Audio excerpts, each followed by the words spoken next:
para a edição de hoje, vamos contar com a participação do Wellington Calazans, que nos fala a partir de Estocolmo, na Suécia. Wellington, boa noite, bem-vindo. É jornalista, especialista em comunicação corporativa e é um habitual aqui no nosso programa. Wellington.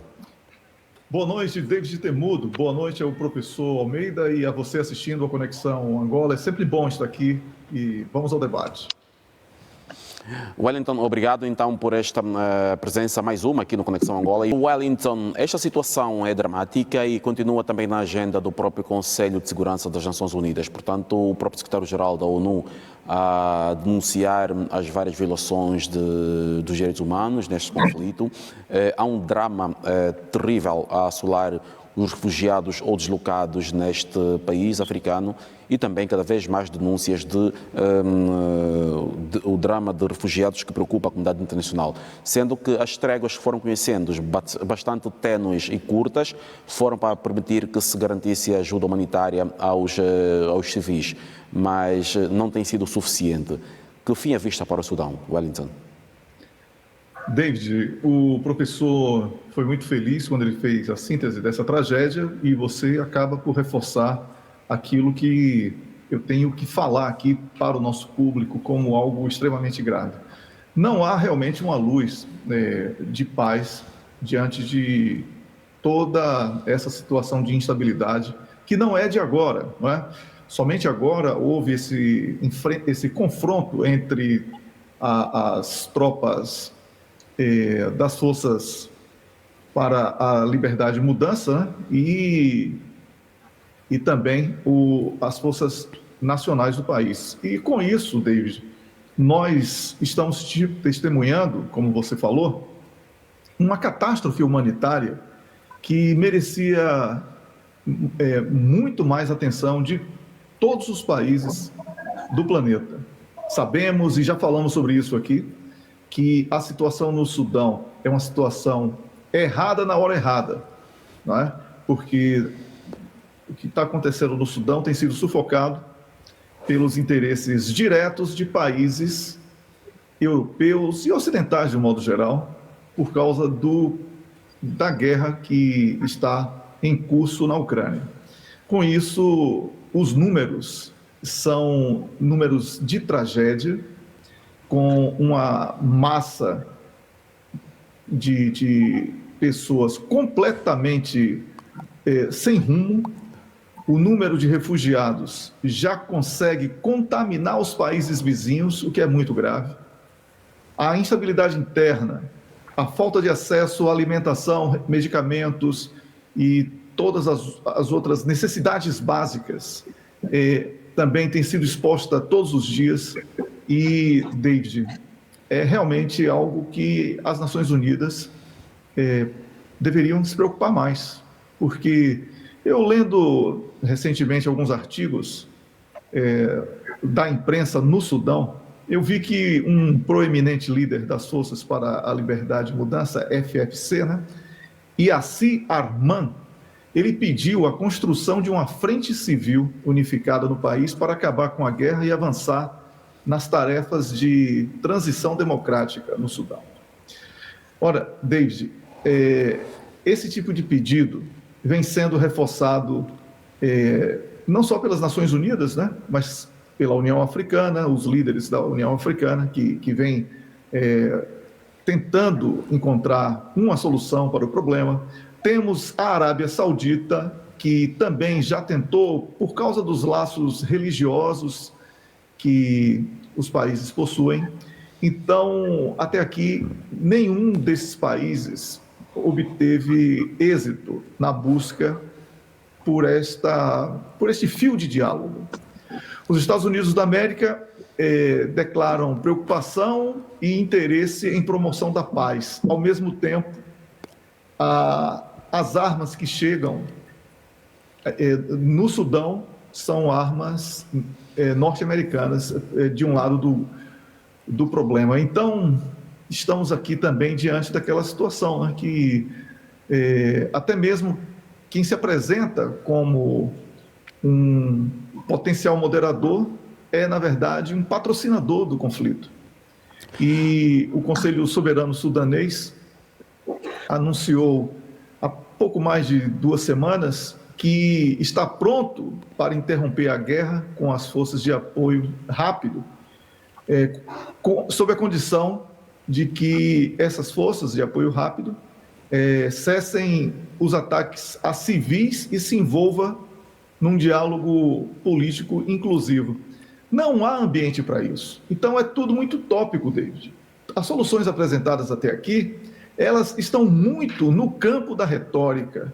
Não existe uma ação efetiva para que as partes percebam que já extrapolaram. Por isso, o sofrimento da população, que é algo inadmissível, deve ser utilizado pela comunidade internacional e por todos que possam ingerir sobre a situação no Sudão como uma ferramenta de dissuasão para esse impasse. Porque não é possível que esse tipo de sofrimento ele perdure. Então, todas as notícias que nos chegam são de absurdo drama.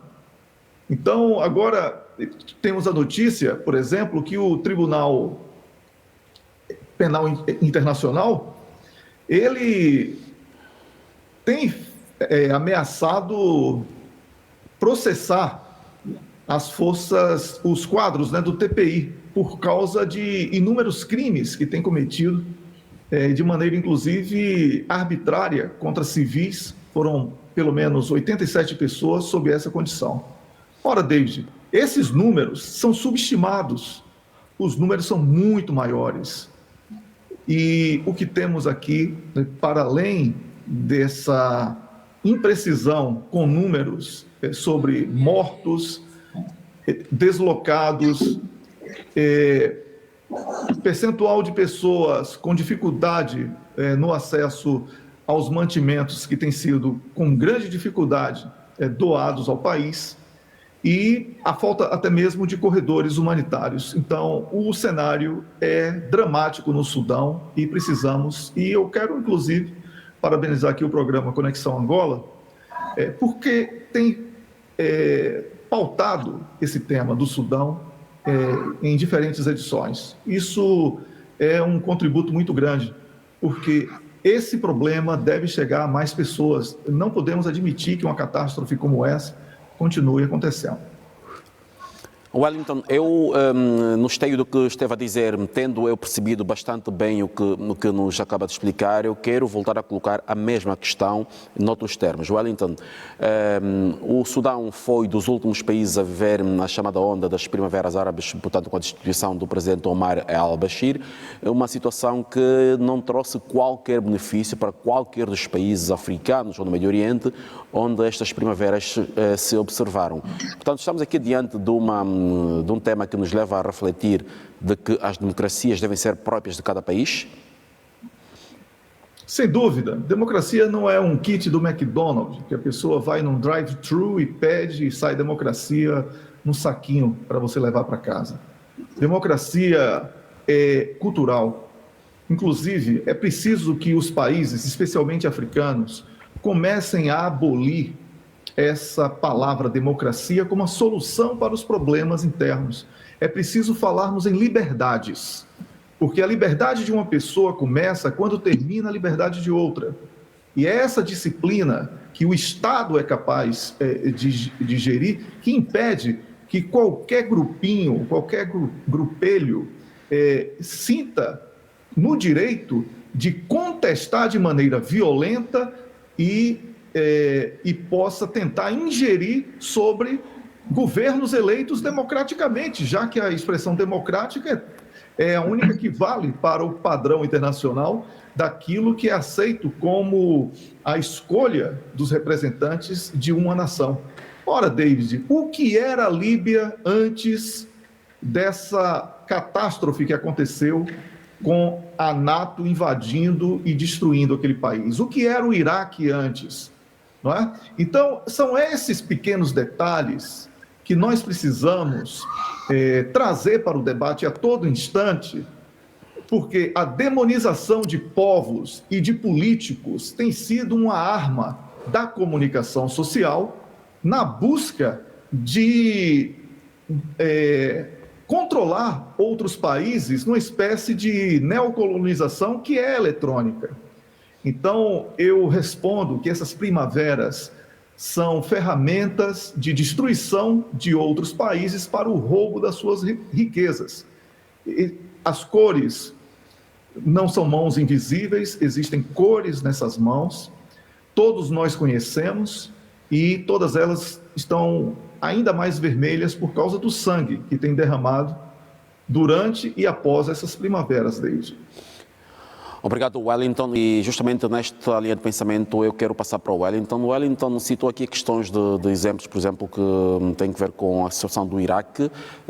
Podemos acrescer aqui a Líbia, o Sudão, o próprio Congo Democrático e ainda alguns países da América Latina na década de 60 e 70 e esses países do Médio Oriente, onde essa tentativa de imposição da democracia foi justamente o motivo do desplotar de conflitos. Portanto, líderes que conseguiam manter a estabilidade e unidade nacional nos seus países, caso de Muammar al-Gaddafi e também de Saddam Hussein, que foram rotulados pelo Ocidente como sendo déspotas e ditadores, foram eliminados, aniquilados e os países mergulharam na realidade que hoje o mundo conhece. De que forma deve ser repensada a democracia no modelo ocidental? Olha, o modelo ocidental está limitado e por isso o grande problema do declínio do modelo democrático ocidental, porque acaba por não debater a sociedade e debate exclusivamente eleições.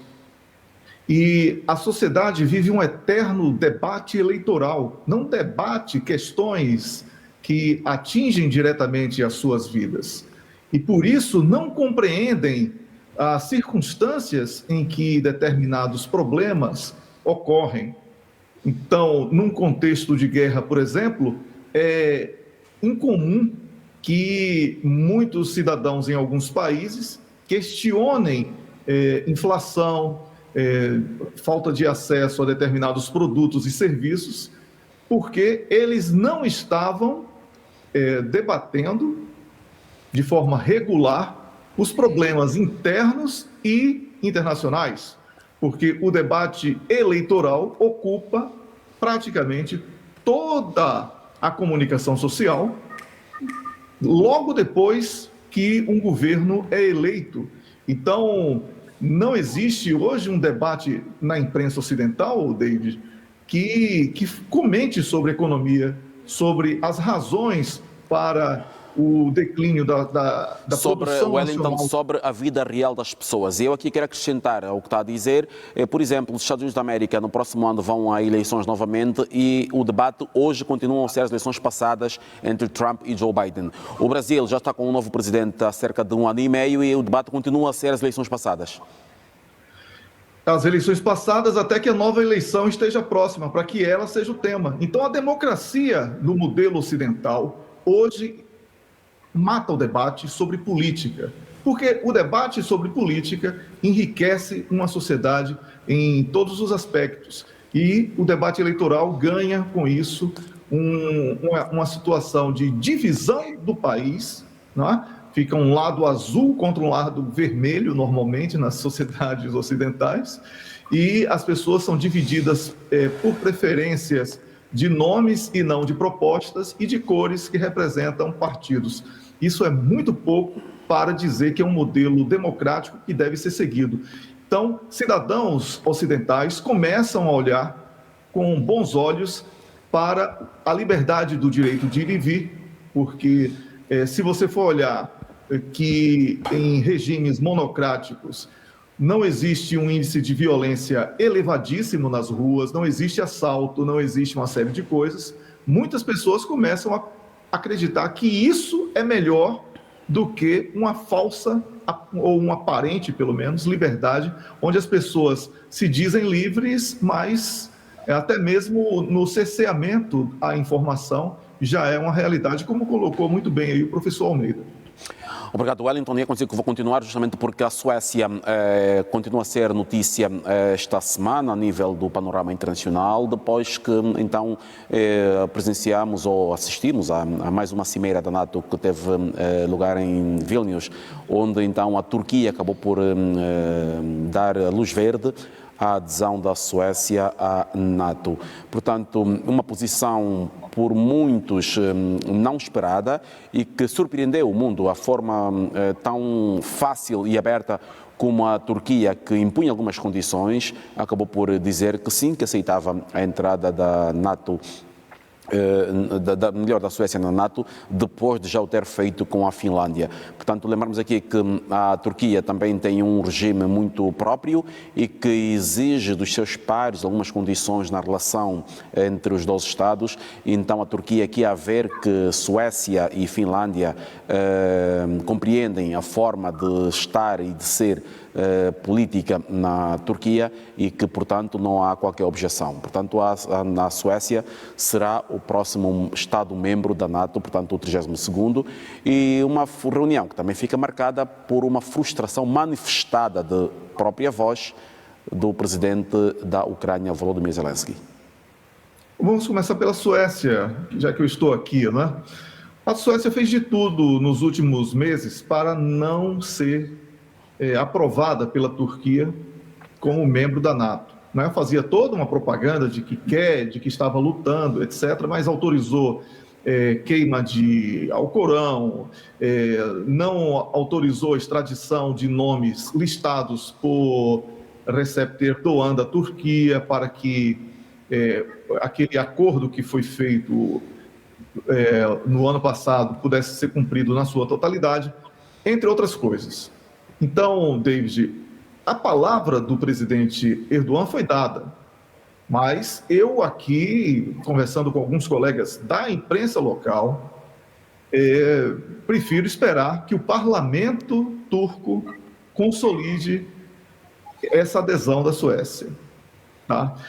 Porque o Erdogan estava sendo pressionado de maneira praticamente invasiva, especialmente pelos Estados Unidos da América. O acesso ao F-16, que foi prometido à Turquia, é um acesso que os turcos sabem que não é o acesso ao melhor equipamento bélico da atualidade, como quando falamos sobre caças.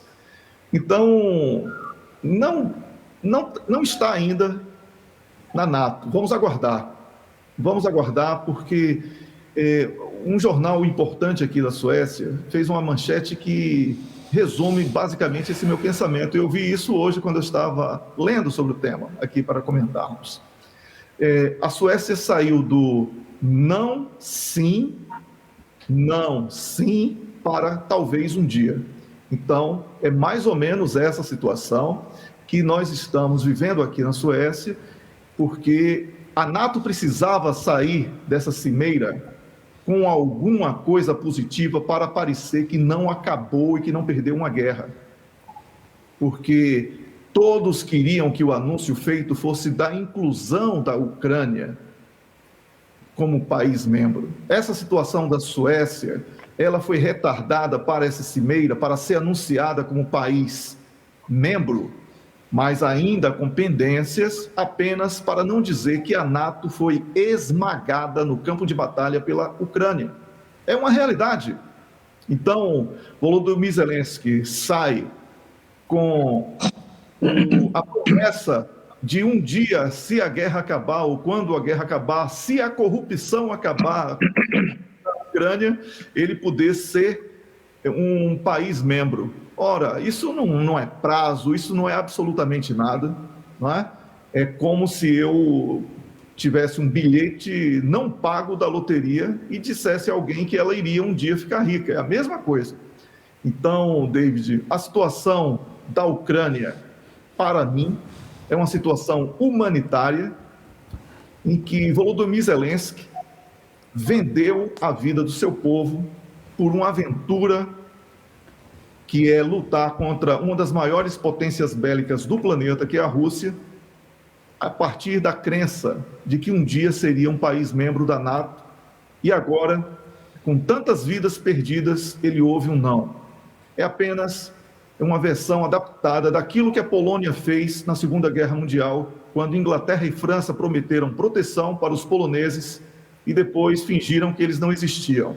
Hoje, a Ucrânia é um país menor em extensão geográfica e menor em população. Então, não há como dizer que a Ucrânia ganhou alguma coisa e que a NATO ganhou alguma coisa.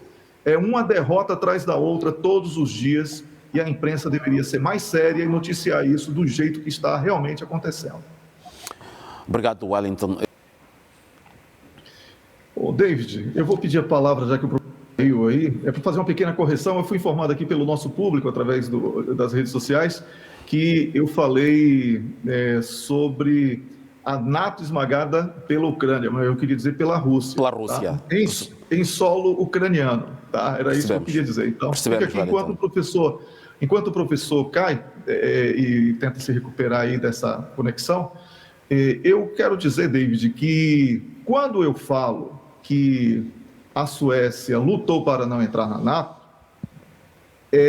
eu não falo que foi uma coisa aberta publicamente, mas os movimentos feitos pela Suécia foram para desagradar a Turquia, que era decisiva para esse ingresso. Não é? Então você vê, a queima do Alcorão teve uma reação dentro da Turquia muito mais intensa do que em qualquer outro país. Não é? E isso aconteceu aqui na Suécia, apesar de que, neste exato momento em que estamos aqui falando, o grande comentário na imprensa sueca é sobre a queima da Bíblia, que também foi solicitada uma autorização como forma de continuidade, né, desse tipo de agressão aos direitos à liberdade e escolha religiosa. Mas é isso aí que temos para hoje aqui na Suécia. Depois da entrevista concedida a uma televisão portuguesa no mês passado, pelo ministro Sergei Lavrov, em que falava para a televisão portuguesa, que ele disse que em março do ano passado haviam iniciativas para negociações de paz entre a Rússia e a Ucrânia e que a Ucrânia foi forçada pelo Ocidente, nomeadamente pelos Estados Unidos, para desistir das negociações. Esta semana ouvimos o secretário de Estado Antony Blinken a falar justamente em Vilnius de que a Rússia é que não quer a paz. David, não há nenhuma condição de acreditar na possibilidade de que os Estados Unidos promoveram a paz na Ucrânia. Quando, em março, aquilo foi dito, inclusive falávamos aqui no programa sobre isso, né? A própria Ucrânia, através da imprensa oficial, falava sobre a possibilidade dos acordos de paz. De repente, o tema foi sufocado. Então, houve ali, e naquela oportunidade, eu disse que a Ucrânia havia perdido a sua soberania porque não tinha mais o direito de escolher se viveria a paz ou a guerra. E você deve recordar exatamente das palavras que eu falei na oportunidade com o professor Matias Pires aqui conosco. Então, David, o Antony Blinken tenta jogar para a Rússia uma situação em que foi criada para que a Rússia fosse confrontada. Enquanto não houver uma proposta verdadeiramente sincera para que o diálogo seja promovido, essa paz não acontecerá. E aqui não devemos entrar nesse jogo de quem é que quer que acabe, quem é que quer que comece a guerra. Aqui devemos resgatar os acordos de Minsk, que foram feitos, e segundo Angela Merkel, foram feitos para enganar a Rússia. E essa é a razão da guerra. E agora as provocações de dizer que a Ucrânia poderá vir a ser membro da NATO um dia, apenas reforçam que o objetivo da NATO, hoje, único, da existência da NATO, é destruir a Rússia. Então, a Rússia tem como papel de subsistência destruir a NATO. É uma guerra que pode não ter fim. Wellington, esta cimeira da NATO aconteceu em meio a outros problemas que afetam países membros desta organização, portanto, do Atlântico Norte. Falamos aqui, por exemplo, do Reino Unido, que vive problemas políticos e também judiciais internamente, portanto, com o Parlamento e os tribunais a desautorizarem o governo na questão dos requerentes de asilo e refugiados. Temos, por exemplo, a questão do Canadá, que também está com uma crise política interna, a França, que também está com uma situação de descontrolo a nível político. Portanto, estas agendas individuais e particulares de cada Estado-membro também terão contribuído, por exemplo, para o fracasso desta cimeira, sendo que quem levou um ponto concreto foi apenas os Estados Unidos, que vinham com a promessa de mais apoios militares e dinheiro para a Ucrânia. Exatamente isso. David, falávamos aqui inúmeras vezes que os problemas internos dos países membros da NATO iriam sufocar aquela onda de solidariedade que foi amplamente difundida a partir do 24 de fevereiro de 2022. Você observa que as bandeiras da Ucrânia sumiram das redes sociais, das roupas, do banner das televisões públicas e privadas. A bandeira deixou de fazer parte de um minuto de silêncio em homenagem a vítimas da guerra antes das partidas de futebol e outras modalidades do desporto.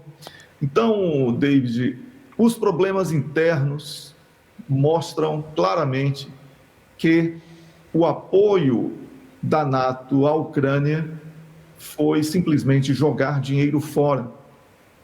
Os países estão amplamente prejudicados, especialmente na Europa. A Alemanha, que tinha acesso a um gás de excelente qualidade e bastava abrir uma torneira e tinha um gás ali, tornando a indústria alemã altamente competitiva, ela perde isso e agora volta a queimar madeira, não tem energia nuclear sequer e depende agora de uma promessa de que um dia o gás norte-americano irá chegar à Alemanha, mas todos nós sabemos que a preços muito mais elevados, inviabilizando a competitividade da indústria alemã. A indústria francesa está sendo desmoronada. A Itália, há muito tempo, vem numa luta imensa dentro do país e essa guerra agravou a situação. Então, David, o caos que está sendo instaurado de maneira silenciosa nos países membros da NATO, dentro da Europa e fora da Europa, é um caos previsível e que, lamentavelmente, sempre a corda vai quebrar do lado mais fraco, que é do povo. Mas o próprio povo europeu, que teve acesso à educação, informação e a tudo mais, optou por terceirizar o seu destino para pessoas completamente despreparadas e descompromissadas com as questões internas dos seus respectivos países. E o resultado não poderia ser diferente. Quando as pessoas de bem abandonam a política, ela é ocupada pelos canalhas. E isso ratifica aquela máxima de que não existe vácuo na política, David. Wellington, é uma questão que tem que ver também agora com a questão de liberdades e também respeito pelos laços culturais, que tem que ver também, que é também uma das questões das consequências desta guerra, é que chegou-nos esta semana a notícia de que regiões da Ucrânia estão agora a proibir o uso da língua russa em locais de entretenimento e centros culturais. Que consequências poderemos vir a conhecer nos próximos dias? Quando a Ucrânia faz isso, ela praticamente abre mão dos territórios ocupados pelos russos no seu território ucraniano, não é? Por quê? Porque a maioria esmagadora daquelas populações, aquela maioria fala língua russa e o idioma russo. Quando é banido da Ucrânia, Zelensky está abrindo mão daquelas pessoas que falam russo dentro do seu país. Talvez seja uma preparação, David, para que haja uma divisão interna do ponto de vista cultural e linguístico, nesse caso, não é? Para que o próprio povo ucraniano veja aqueles territórios conquistados como territórios Russo. de não ucranianos. Só pode ser essa explicação, porque todos nós sabemos, e Angola é um exemplo fantástico disso, e positivo, que somente a integração dos povos, a não discriminação, a política de não há vencidos e nem vencedores é que pode integrar uma nação. Então, a Ucrânia, com Zelensky, que é um presidente frágil e que não decide sobre os destinos do próprio país, apenas faz o oposto. Por isso, eu considero até uma preparação para que os territórios conquistados pelos russos sejam consolidados como territórios russos. Wellington, esta questão, olhando para a abordagem que é apresentada pelo professor Almeida Henriques, portanto, leva a crer e faz-nos acreditar que a Rússia terá vários outros grupos militares ou paramilitares a operar tanto no país como fora do país. Lembramos que esta semana o porta-voz do governo russo, portanto, o porta-voz do Kremlin, Dmitry Peskov, disse que depois deste incidente envolvendo o grupo Wagner, o país havia de remeter esta semana um documento, uma proposta ao Parlamento para que a Rússia passe a ter uma lei que admita a existência de grupos militares ou paramilitares, de grupos, como diz o Ocidente, grupos mercenários. Portanto, já faz antever que a Rússia terá mais grupos Wagners, passa a redundância e o exagero? Eu não sei se outros grupos Wagner. Eu acredito que o que vai acontecer é que a Rússia tenta transformar em política de Estado a existência para tirar esses grupos da possibilidade de punição internacional. É uma política do Estado russo admitir a existência desses grupos. Legalização desses grupos. Exatamente, legitimar esses grupos. Contando que, Wellington, contando que na entrevista que o presidente Vladimir Putin, no primeiro pronunciamento que fez logo a seguir aquele incidente, o próprio presidente Vladimir Putin disse que o grupo Wagner é financiado única e simplesmente pelo Estado russo, pelo Orçamento Geral da Rússia. Exatamente, já há uma preparação para deixar claro que não é um grupo clandestino, é um grupo com reconhecimento do Estado. E isso vai fazer com que outros países, principalmente do continente africano, para onde o grupo Wagner tem promovido uma expansão muito grande, possam receber, sem medo de punição, o apoio militar do grupo Wagner, que é diferenciado, não é? No campo de batalha provou isso.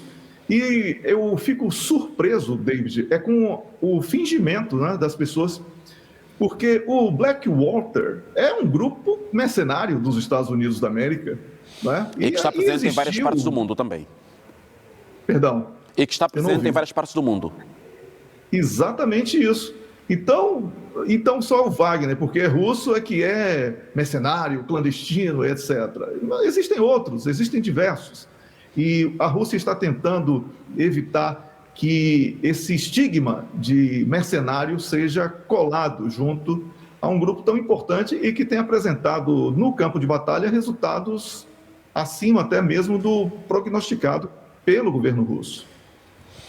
Wellington, uma coisa que também muito marca a imprensa é que, e o Wellington foi dizendo várias vezes aqui, portanto, que não há recuperação de territórios quando os territórios são abandonados pelas forças russas.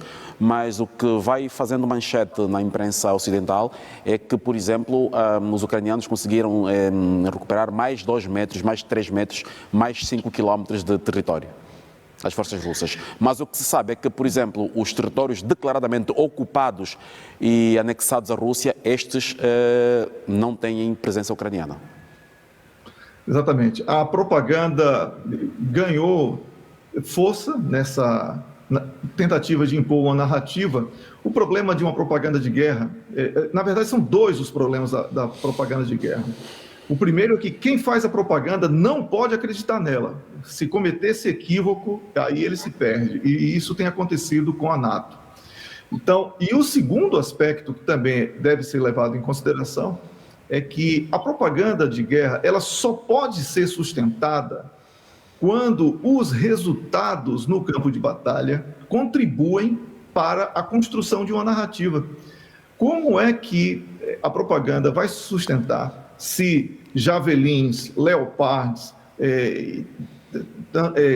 Smart, né? Não, Smart é russo, os outros, as outras armas que foram anunciadas aí, que seriam doadas e iriam revolucionar a situação e iriam reverter totalmente, tudo fiasco, tudo fracasso. Então, David, o que acontece é que não existe propaganda boa com produto ruim, porque em algum momento a pessoa vai abrir a embalagem e vai ver que não é nada daquilo. Né? Então, é isso que está acontecendo com a situação da Ucrânia. Muita propaganda, muita sofisticação de linguagem, de gráficos, de apresentadoras muitas vezes muito bem maquiadas, né? E bonitas, assim, falando coisas que realmente encantam, mas que não são verdadeiras. E isso não pode ser sustentado com resultados pífios, como esses que estão acontecendo. Este resultado inconclusivo da cimeira da NATO em Vilnius, na Lituânia, portanto, terá também tido como base, por exemplo, a decisão unilateral dos Estados Unidos no fornecimento das armas, das bombas de fragmentação, portanto, que, como vimos, os principais aliados ocidentais dos Estados Unidos, ou melhor, da Ucrânia, manifestaram-se contra o uso desse tipo de armas, sendo que estes países são todos signatários de um tratado internacional que proíbe o uso desse tipo de explosivos. Apenas a Ucrânia, a Rússia e os Estados Unidos são alguns dos países que não ratificaram esse documento. Isso, David, eu falei sobre esse tema recentemente, aqui mesmo no canal, em outro espaço, foi na segunda ou terça-feira.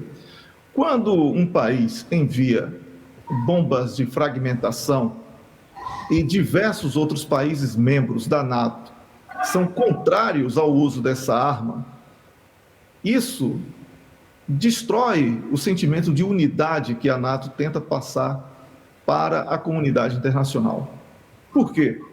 Porque não há mais ética, não há nenhuma possibilidade de falarmos aqui de unidade entre os países membros da NATO, quando um tipo de arma que é condenado por muitos deles passa a ser parte do arsenal do país favorecido, no caso, a Ucrânia. O que estamos testemunhando é uma confissão de que os Estados Unidos comandam tudo ao bel prazer, os outros apenas obedecem, e também que há uma escalada nesta guerra que é perigosa, porque estamos falando aqui de países que dominam a tecnologia nuclear. E, em algum momento, isso poderá ser o único recurso. Então, precisamos estar atentos. Sendo que esta possibilidade, Wellington, voltou a ser lembrada pelo antigo presidente da Rússia, portanto, Medvedev, que disse que esta posição dos Estados Unidos estaria a levar a humanidade para uma terceira guerra mundial. A terceira guerra mundial está prestes a ser anunciada, não é? Agora, com o acordo dos grãos praticamente extinto, porque a Rússia não concordou com a extensão do acordo dos grãos, vamos ver agravada a situação do abastecimento alimentar para muitos países. Quando muitos países passam a sofrer as consequências de uma determinada guerra, então essa guerra ganha proporção mundial. E estamos prestes a testemunhar esse momento lastimável da história. E, David, a escalada poderia ter sido evitada. Tudo isso que estamos comentando desde o dia 24 de fevereiro do ano passado poderia ter sido evitado se houvesse respeito aos acordos de Minsk. Wellington, hoje, 15 de julho de 2023, o mundo seria diferente com Donald Trump ou Barack Obama na liderança dos Estados Unidos da América? Barack Obama não. Barack Obama, durante 2 mandatos, foram 8 anos, ele fez guerra todos os dias e ganhou como prêmio o Nobel da Paz. Exatamente. Que é da Noruega, né? Tem que defender a Suécia nisso, né? É a Noruega que entrega esse prêmio. Então, é o único Nobel que não é sueco. Então, o Donald Trump, ele tem todos os defeitos. Eu não vou dizer que ele pode ter. Ele tem. Ele não respeita a China, ele não respeita, trata outros países como nada, ele desrespeitou o continente africano, uma série de outras coisas. Mas ele não fez guerra nessa gravidade que nós estamos vivendo aí. Né? E até retirou o apoio da NATO e tem falado sobre isso, que se voltar ao poder irá e promoveu de forma efetiva a retirada dos americanos no Afeganistão. Portanto, uma coisa que foi efetivada depois com Joe Biden, mas começou com Donald Trump. Começou com Donald Trump, mas não era para ter sido concluído como foi concluído. Foi uma espécie de fuga, né? E que armou aquele grupo que eles fizeram a guerra dizendo que iria acabar, que eles chamam de terroristas. Então, David, há um festival de equívocos. Os norte-americanos precisam admitir que não há mais possibilidade de um mundo unipolar, onde eles decidem tudo e são os delegados do planeta. O mundo multipolar já está posto. A China, a Rússia e outros atores querem um protagonismo e já detêm esse protagonismo, de certa forma, de uma maneira dividida e harmonizada. Uma relação que vamos conhecer já novos contornos a partir do próximo mês de agosto, quando acontecer, por exemplo, a Cimeira dos BRICS na África do Sul, onde está em volta a grandes expectativas pela participação do presidente russo Vladimir Putin. Wellington, quero colocar o mesmo assunto numa questão colocada de forma diferente. Em que é que Moçambique terá falhado para ver a sua soberania, assim dizendo, violada? O que é que terá pesado para que a África do Sul aceitasse essa posição do pedido da justiça americana, portanto, sendo um cidadão sul-africano, um cidadão moçambicano que está também com um processo na África do Sul, e fazendo aqui um paralelismo ao caso, por exemplo, de Angola, que atuou na Justiça Internacional a nível da cooperação judiciária, com Portugal, quando foi o caso do ex-vice-presidente da República de Angola, em que o presidente angolano João Lourenço disse que não admitia que um cidadão angolano fosse julgado pela justiça portuguesa e teve que pedir que o processo fosse enviado para Angola e que então vai correr os seus trâmites na justiça angolana. Bem, vamos começar falando sobre Moçambique. Quando Moçambique permitiu que a justiça dominasse a política no país, ali a soberania popular já havia acabado. A maneira como o combate à corrupção foi conduzido pela justiça moçambicana enfraqueceu politicamente toda a classe política moçambicana. A consequência disso é um país fragilizado. O elemento corrupção, aos olhos do mundo, é visto com muita desconfiança. É como se fosse uma doença que ninguém quer estar perto para ser contaminado. Então, o acordo internacional firmado em 1979 entre a África do Sul e os Estados Unidos da América permitia que os sul-africanos promovessem essa extradição. Mas é uma derrota sem precedentes para o atual governo moçambicano, porque não soube, do ponto de vista até mesmo diplomático, evitar essa vergonha diante dos seus países vizinhos e também aos olhos do mundo. A consequência disso é que esse julgamento, feito nos Estados Unidos da América a partir de uma extradição, ele é um atestado de que Moçambique não controla a sua própria soberania, pelo menos aos olhos da África do Sul e dos Estados Unidos da América, o que é uma pena para um país que já enfrenta uma série de dificuldades e que precisa que o seu povo melhore a autoestima e possa reconstruir o país após tantas catástrofes, inclusive naturais, mas não apenas isso. Wellington e professor Almeida, eu coloco a questão numa outra vertente, aos dois, justamente porque a África do Sul conhece uma realidade que leva pouco mais de quase 30 anos, portanto o fim do apartheid. O país viveu momentos difíceis de isolamento quase que do resto do mundo e que foi forçado a aceitar certos acordos com algumas potências para se conseguir manter. este caso é mais um que envolve a África do Sul e os Estados Unidos. E lembramos, por exemplo, Wellington e professor Almeida, que o presidente sul-africano Cyril Ramaphosa viu-se quase que forçado a justificar aos Estados Unidos da América porque é que não prenderia Vladimir Putin na cimeira dos BRICS. O que é que está por detrás dos acordos entre a África do Sul, acordos firmados no tempo do apartheid com os Estados Unidos? E que faz com que a África do Sul se coloque na posição que estamos hoje aqui a debater. Sim, Wellington, dizia eu que a África do Sul, em pouco menos de um ano, revela aqui uma situação que nos remete a uma reflexão sobre a sua relação com os Estados Unidos da América. Primeiro porque aceita essa extradição solicitada pelo Estado norte-americano em detrimento da solicitação feita pelo Estado moçambicano, que é um país vizinho e até da região, e porque também, muito recentemente, o presidente Cyril Ramaphosa viu-se obrigado quase, assim, dentro de aspas, a justificar a posição da África do Sul quanto a Vladimir Putin, quanto ao mandato do TPI? São duas situações completamente diferentes, né? Moçambique não é um país forte como a Rússia. E nós estamos aqui falando sobre um líder como Vladimir Putin, no caso aí do moçambicano Manuel Chang, que foi extraditado. Então, David, são dois pesos e duas medidas, a corda quebra do lado mais frágil, já usei essa expressão hoje, né, para outro caso, mas é bom repetir, é uma expressão popular e fica fácil de assimilação.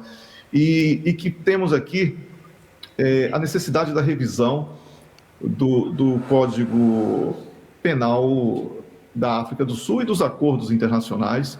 Essa observação feita pelo professor Almeida é de uma relevância muito grande, porque os norte-americanos falam muito sobre igualdade racial hoje dentro dos Estados Unidos da América, mas, de acordo com o que foi dito aqui pelo professor Almeida, a questão do racismo está presente, já que foi um acordo firmado no período do apartheid e que pune apenas pessoas negras. Então, é outra questão que merece um outro momento para um debate muito mais profundo sobre as sequelas do apartheid, não só dentro da África do Sul, mas como uma contaminação em diversos países africanos a partir de leis e acordos que foram firmados num período completamente adverso aos países africanos.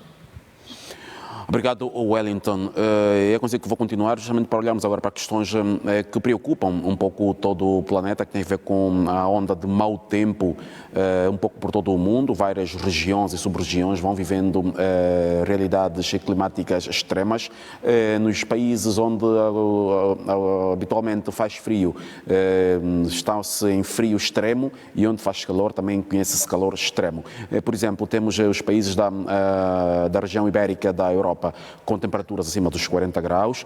Temos situações de enchentes e fogos nos Estados Unidos da América, e mais de 30 anos depois voltou a nevar a sério, por exemplo, em Joanesburgo, na África do Sul. Previsões e que comportamento deveremos nós passar a adotar de agora em diante? Olha, David, eu tenho uma certa dificuldade em associar todos esses fenômenos quando o calor nos países quentes é maior e quando o frio em países frios é maior, porque isso joga por terra a teoria do aquecimento global. Eu acredito que a consciência do cidadão ela deva ser formada a partir de políticas públicas de todos os países voltadas para o respeito ao ambiente de uma maneira geral, e não apenas sob o terror do aquecimento global. É preciso que o homem, como ser racional que é, ou deveria ser, ele aprenda a entender causas e consequências daquilo que ele exerce sobre a natureza e a maneira mais adequada de explorar os recursos naturais para a sua subsistência. Então, David, os medidores nos últimos anos, eles comprovam que não há um aquecimento global do ponto de vista histórico, já que a variação é inferior a 1%, o que é visto como dentro da normalidade. Então, isso tem sido debatido ultimamente, né? Eu procuro também debates alternativos fora de alguns ambientes patrocinados por ONGs que vivem disso, porque é uma coisa muito mais profunda do que simplesmente falar, é o aquecimento global. Precisamos falar aqui sobre o equilíbrio ecológico. Precisamos falar aqui sobre a intervenção do homem sobre a natureza e também sobre a produção de alimentos não concentrada apenas em uma ou outra área do planeta, podendo haver uma distribuição maior da produção para que esse impacto ambiental seja reduzido. Então, são vários fatores e que, lamentavelmente, eles acabam por provocar, sim, uma alteração em microclimas, em microrregiões, e, com isso, essas ondas de calor que muitos meteorologistas dizem que são massas de ar quente, é uma coisa diferente de calor, não é? E também as pancadas de chuva, de uma maneira surpreendentemente fortes, com ciclones, furacões, etc. E o frio exagerado também em países mais frios.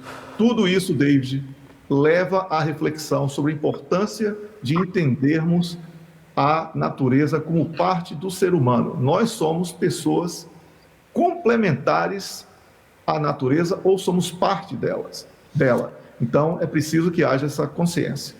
Wellington e professor Almeida, estamos no final do nosso programa. Vamos então passar agora para os nossos momentos para dar nota positiva ou negativa aos assuntos que marcaram a semana. Wellington, comece por si. David, positivo para mim foi a inconclusão da Cimeira da NATO. Ver a NATO enfraquecida significa que nós vamos ter paz em breve. Eu acho que foi um bom sinal de que a paz poderá acontecer. Não sei quando, mas poderá acontecer. E negativo, eu considero negativo, David, esse conjunto de propaganda belicista que tem sido promovida na imprensa. É preciso que a imprensa ocidental recue na propaganda para criar um ambiente de diálogo. Essa rivalidade que está sendo criada entre países, ela é perigosa para todos nós. Obrigado, Wellington. A ambos quero agradecer por esta conexão, mais uma, hoje aqui na TPA Notícias. É sempre um prazer tê-los a comentar aqui os assuntos que de mais importante se apresentaram na mídia internacional, justamente para aqui o comentário e análise sobre os assuntos que dominaram o mundo em notícias.